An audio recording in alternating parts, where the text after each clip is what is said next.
La première demande quand on se déplace à vélo, c'est la sécurité.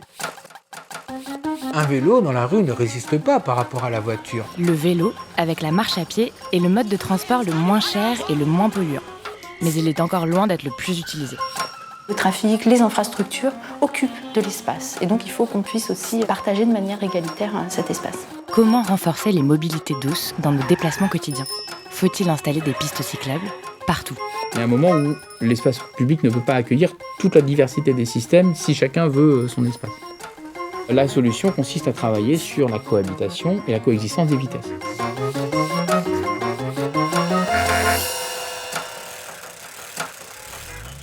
Bienvenue à Paris.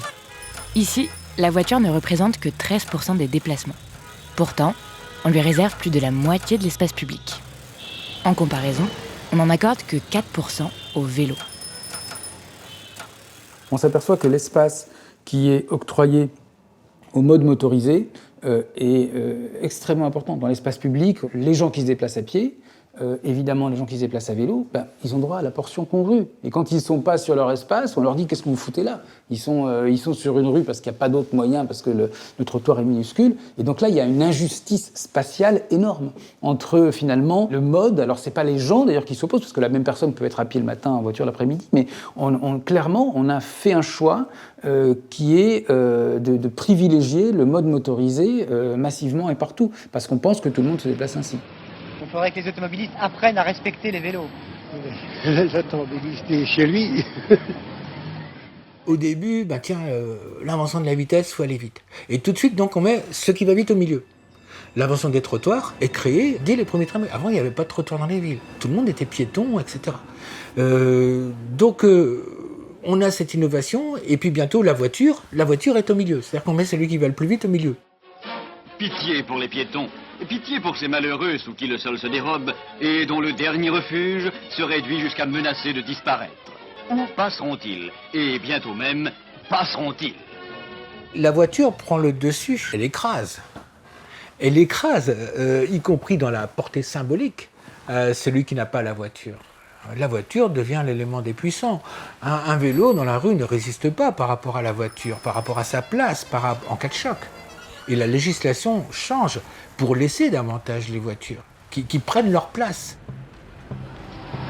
C'est un scandale, les voitures profitent de leur force pour nous empêcher absolument de profiter du feu vert.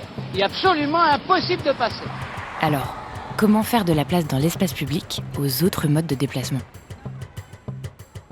La focalisation de l'ingénierie et même des politiques va être sur hiérarchisons, séparons les flux.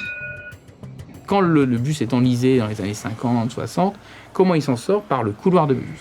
Et en fait, c'est appliquer la logique de la séparation des flux pour le transport collectif. Le tramway, le grand tramway de beaucoup en province d'ailleurs, c'est le sommet de cette séparation. On donne un espace qui devient même végétalisé, qui est parcourable par un seul système, qui est le tramway. Les autos, ça pue, ça sent la charogne. Les autos, ça pue, ça sent la morue. J'ai une très grande manifestation de cyclistes en 72. Ils ont bien intégré en eux la logique de séparation des flux.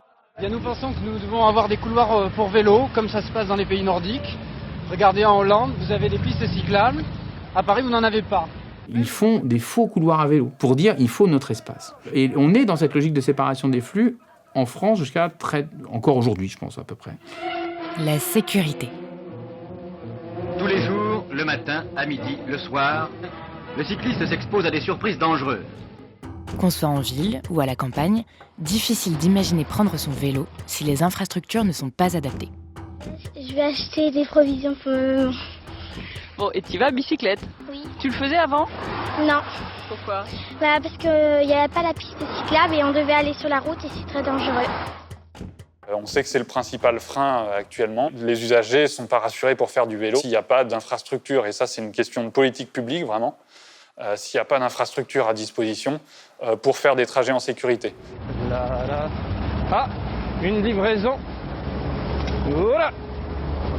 Dangereux, hein. Je crois qu'il faut surtout être cascadeur. Il y a aussi un besoin d'accompagnement pour renforcer les compétences en ingénierie. Pour avoir des réseaux cyclables qui sont vraiment sécurisés, sur lesquels on garantit qu'il n'y aura pas d'accident, que la piste cyclable ne va pas se dégrader au fil du temps, que les intersections sont bien gérées, que la signalétique est là. Et typiquement, là, il y a eu des coronapistes suite au confinement. Et donc, l'enjeu pour pouvoir les pérenniser, ça va être d'avoir les moyens de les pérenniser. Il faut que les pistes elles soient suffisamment larges, il faut qu'elles soient sécurisées, etc. Il y a un moment où l'espace public ne peut pas accueillir toute la diversité des systèmes si chacun veut son espace. Si on ne peut pas créer une piste par mode de transport, comment faire circuler ensemble des vélos, des piétons, des bus et des voitures ?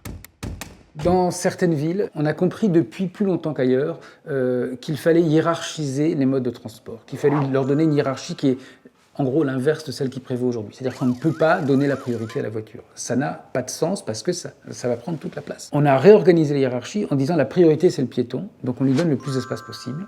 Ensuite on donne de la place au vélo et puis au transport public, et donc on organise l'espace. Dans d'autres villes européennes, d'autres pays même, on a cette idée de zone de partage. Ce qu'ils appellent aux Pays-Bas Woonerf, qui consiste à dire la solution ne va pas être d'accumuler les espaces séparés dans une voirie qui, de toute façon, est limitée. La solution consiste à travailler sur la cohabitation et la coexistence des vitesses. Donc, de faire une zone où les vitesses sont réduites et où, en fait, l'automobile est suffisamment contrainte par le paysage, par le revêtement au sol, par les signes, etc., qu'on émet, pour qu'elle n'aille pas trop vite et pour qu'elle fasse attention aux vélos, aux enfants qui traversent, etc. Pardon, excusez-moi. De plus en plus de villes s'investissent sur le 30 km/h au lieu du 50. Et ça a notamment pour effet, l'intérêt c'est de sécuriser, voilà, il y a un effet en termes de bruit, en termes de sécurité des autres usagers. Et pour la transition énergétique, du coup, c'est notamment de sécuriser les déplacements en vélo, en marche à pied, etc. Zone 30 km/h, zone de partage, centre-ville piétonnier, d'autres modèles existent pour partager l'espace plus équitablement. Ça veut dire quoi ? Ça veut dire qu'un quartier, bien sûr, il y aura des voitures, parce que certains habitants ont besoin de voitures de temps en temps, mais on dit simplement « mon quartier n'est pas un raccourci ». Ce qui amène les gens à se poser la question, à se dire finalement, là, pour faire un tel trajet, je ne vais pas traverser le quartier, je vais y aller à pied ou je vais y aller à vélo, et par contre, si je vais plus loin, là, je vais prendre la voiture. Et donc, on organise l'espace de cette façon. Quel genre d'automobiliste devrait être autorisé à circuler dans Paris, d'après vous ? Monsieur, il devrait être habitué les taxis, les transports en commun. C'est tout. Et à peu près tout, et quelques particuliers, les médecins, évidemment, tout ça. On va vers un mode de mobilité qui sera beaucoup plus diversifié. Et hier, on utilisait une voiture par jour pour faire tout, que ce soit 500 mètres ou aller à l'autre bout de la France. Demain, il faut qu'on puisse utiliser un coup le vélo, un coup la trottinette, un coup le train, un coup la voiture, ça. Mais juste à chaque fois, choisir le mode le plus adapté. Celui qui fait que notre liberté de déplacement elle est garantie, mais que la liberté des autres, celle de respirer, la liberté collective de pouvoir préserver notre environnement et notre climat soit préservée aussi, celle de pouvoir garantir la liberté aussi de ne pas être saturé par le bruit, celle de pouvoir avoir un paysage qui soit dégagé et pas encombré de voitures, ça c'est aussi une liberté. Et ces libertés-là, il faut les revendiquer.